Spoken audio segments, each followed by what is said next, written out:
Sushant Singh Rajput murder case की बात करते हैं। चूंकि एक ब्रेकिंग न्यूज आ रही है वो ये कि ईडी यानी प्रवर्तन निदेशालय जो कि पूछताछ कर रहा था 4 अलग अलग लोगों से, उसमें श्रुति मोदी जो कि मैनेजर रह चुकी थी, बिजनेस मैनेजर सुशांत सिंह राजपूत की, उनसे पूछताछ पूरी हो गई है और वो बाहर निकली हैं वहां से।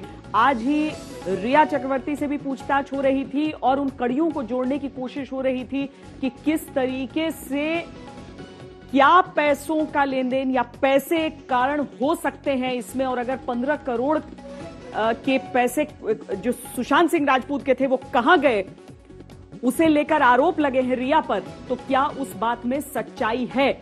इसी बाबत सुशांत केस में श्रुति मोदी से पूछताछ हो रही थी जो कि खत्म हो गई और वो निकल गई हैं अब ईडी की पूछताछ के बाद।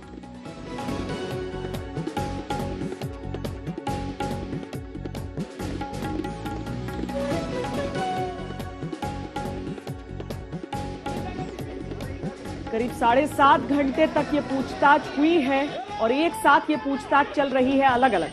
हालांकि एक ही समय पर समानांतर पूछताछ चल रही है, लेकिन उसमें जो कि पूर्व बिजनेस मैनेजर रह चुकी हैं सुशांत की श्रुति मोदी, उनसे ईडी की पूछताछ 7.5 घंटे तक चली है और अब पूरी हो चुकी है।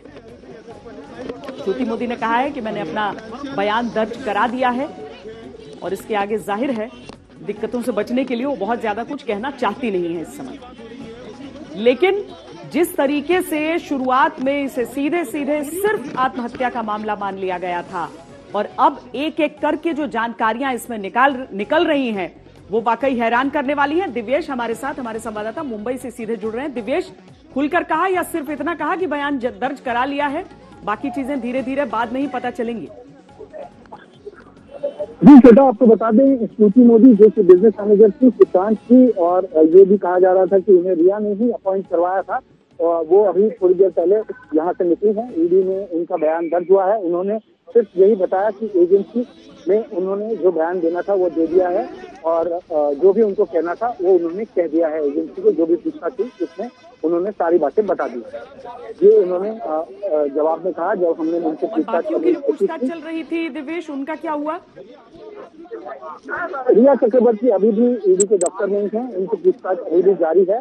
शोभित चक्रवर्ती, इनके भाई, वो भी अभी एनफोर्समेंट डायरेक्टरेट के दफ्तर में ही मौजूद हैं। उन्हें कुछ कागजात लाने के लिए भेजा गया था, वो कागजात लेकर अभी थोड़ी देर पहले लौटे हैं और अभी भी रिया से पूछताछ चल रही है। 3 अफसरों की टीम है जो उनसे पूछताछ कर रही है।